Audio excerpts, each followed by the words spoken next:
don't do pain.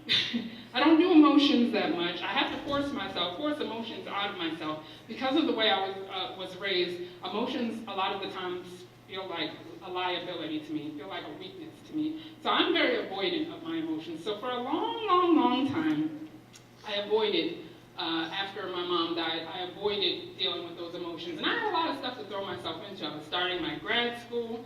I have 2 children. I had one of them coming out of middle school, going into high school. Unfortunately, 2012 was pretty much like the worst year of my life. I lost my mom. I lost my house to the housing bubble. So I was in the process of losing my house and having to move somewhere else. So I threw myself into all of these processes. But then we came to the summertime. My mom died March 29th. We came to the summertime around June 14th, 15th. My children got out of school. I am a single mom, and I have joint custody of my children with their father. And so he gets them for the summer. He picks them up the day after school ends. He brings them back the day before school begins. And so all those processes I had thrown myself into to avoid dealing with my grief were gone. They were all gone. I had no school, just had a regular work schedule. I didn't have any kids. All I had was 4 walls and a whole lot of feelings that I had been avoiding up until that point. So, you might expect that at this point that I say, well, that's when she started a blog called Bariatric Foodie and learned to deal with her grief. But here's the thing that trips me out about my post-op process and how mentally unhealthy I was, is that Bariatric Foodie was created in 2009. My mom died in 2012, so I already got the website. I've already got a social media following at this point. I've already written this book that you guys have in your hands. All with no why whatsoever. I was really not in a good place in my head. So this is the reason why I tell people over and over and over again, people when they introduce me in relation to bariatric foodie will call me the bariatric foodie. I am not the bariatric foodie, I am a bariatric foodie. I am not a guru, I am not anybody's role model. I am a post-op, just like any other post-op, with the propensity to have issues.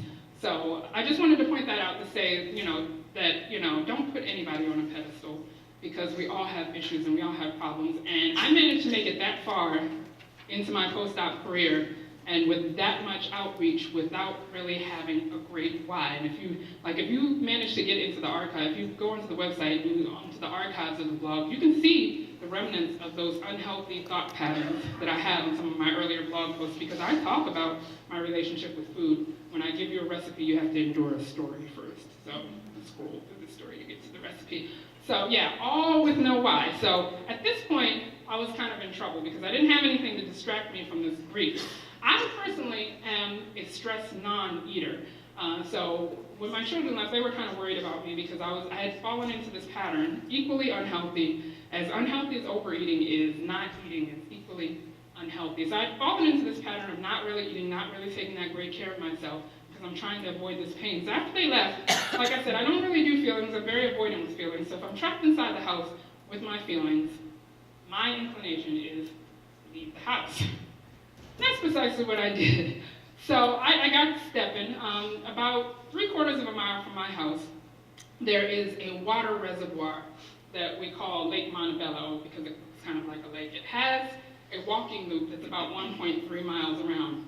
So what would happen is, I would get home from work, probably about 5:30, 5:45. I would change my clothes. I would walk the 3/4 of a mile to Lake Montebello, and then I would walk the lake loop until it got too dark outside and it was time to go home. Now remember, this is the summertime, so it's not getting dark at like 6, 7 o'clock. It's getting dark at like 8, 9 o'clock. So, 2-3 hours, I would just go there and I would walk and I would walk and I would walk. And the walking, in some strange way, brought me peace because of the fact that it was physically taxing. I tried to walk really fast, power walking and things like that. And it just took my mind away from that pain and away from all of those feelings that I couldn't yet process. And the process, obviously, also was good for my body because, as you might imagine, if you're walking for 3 hours every day, you start to become a little more fit. And that started to happen to me, and my body started to crave more because of the fact that at this point I'm sort of using activity the same way I've always used food. It's sort of a drug. And my body became more acclimated to it, and so that didn't sort of wear down my feelings, just the walking. So I decided I was going to start jogging. Jogging is not easy. I don't even particularly like jogging, but it's probably what I needed to do at that period of time. So I started jogging, and the jogging was hard, and it kept my mind occupied, and it kept me from losing it. But a funny thing happened when I started jogging, which was that as I started jogging, and I'm huffing and I'm puffing, and it's really hard, those feelings started to jiggle loose from where they were, and they started to work themselves out. And so, all of these things started happening as I'm jogging. I started jogging, and I experienced that sense of denial, that sense of, oh my gosh, this can't be life. This has to be a dream. This woman, this force of nature in my life, who has been there my entire life, my hero, the person I didn't even know was my hero until she was gone, is gone. This can't be life. This cannot be life. So I kept running, and I got to the anger. I was really, really uncontrollably rage, angry, because this woman was gone from my life, and maybe if I had been a better daughter, maybe if I had my stuff together more, I could have helped her more. Maybe I should have intervened in her life. Maybe I should have done a kitchen intervention. Maybe I should have refused to serve her some of the foods that she asked for. And, I was angry at her, too. Why couldn't you just change? Why couldn't you do what your doctor told you to do? Because if you had done what your doctor had told you to do, you'd be here today. I continued running. And I got to the bargaining phase. Oh God, if you would just bring her back, I will be the perfect post-op, like the for real perfect post-op. I will be a better daughter. I will go over there. I will cook her food every day. I will cook myself food every day. No more carbs, no more popcorn, no more crackers, no more chips. I will give it all up if you will please bring this woman back to me. I went through depression as I ran. One day, I remember in particular, I was really trying to go faster because I really wanted my mind off of the depression because it was kind of overwhelming to me. So I start running, and I'm crying, like really seriously crying. There's this lady, Lake Montebello is a place where in the summertime a lot of people just come in their cars and they hang out, or they have a really nice car and they like wipe it, play fancy music, and hey, I have such a nice car. So people are there, they're milling around. There's people there who just sit out in the sun and enjoy the outside weather. And I was running around this walking loop, and I was crying so hard that a woman actually stopped me and she said, "You need to stop because you're going to choke." That's how much these things came out of me as I ran. Finally, by the end of the summer, I would say, I would not say, we all know that the last stage of grief is acceptance. I really don't think I've still come to a place of acceptance about her death. I still use her phone number as my grocery rewards identification. When you have to do the little thing to get the discount. Her cell phone number is still that number. I actually still have a present that I had gotten her the year before she died, and it didn't work, and I was supposed to return it to Amazon. I still have that present in the back of my car. So no, I do not think that I've come to a place of acceptance, but I think I've come to a place pretty close to acceptance. But the one thing that I did come out of that summer with was my why. So, well, wait a minute, that's too far ahead. So what's my why?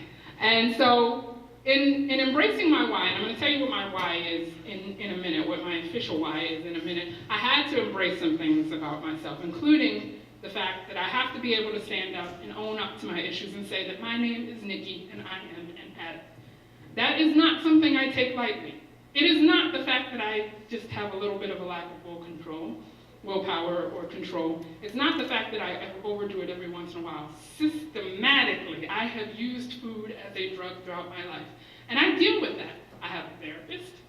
I like going to the online or the phone Overeaters Anonymous meetings. I heard earlier on in my post-op life that everybody would tell me that Overeaters Anonymous is way judgy about weight loss surgery. And so I haven't experienced that myself, but I do like to sit in on the online meetings. There are some things that I get from it and some things I have to leave behind because my experience is a little bit different than other folks who are going through addiction and haven't had surgery, but I find that immensely powerful. I'm involved in a lot of online groups that keep me in check. I let people get to know me, and they know when something's off with me, and they tell me about it. So all of these things put together, I've built a support network around the fact that I am an addict. I know that I can't control myself in some ways, so I don't even go there. There's certain foods that don't come into my doors. There are certain, times where I have emotions that I do not trust myself to handle on my own. I seek outside help because my name is Nikki and I am an addict, and that's what I need to do for myself. And 2, I'm not Beyonce. That's okay. That was a particularly bitter pill for me to swallow, y'all. I love me some Beyonce. But it's interesting because that's why I feel like the before and after story is so important. Because the before and after story reminds you where you came from. So even if you don't think you're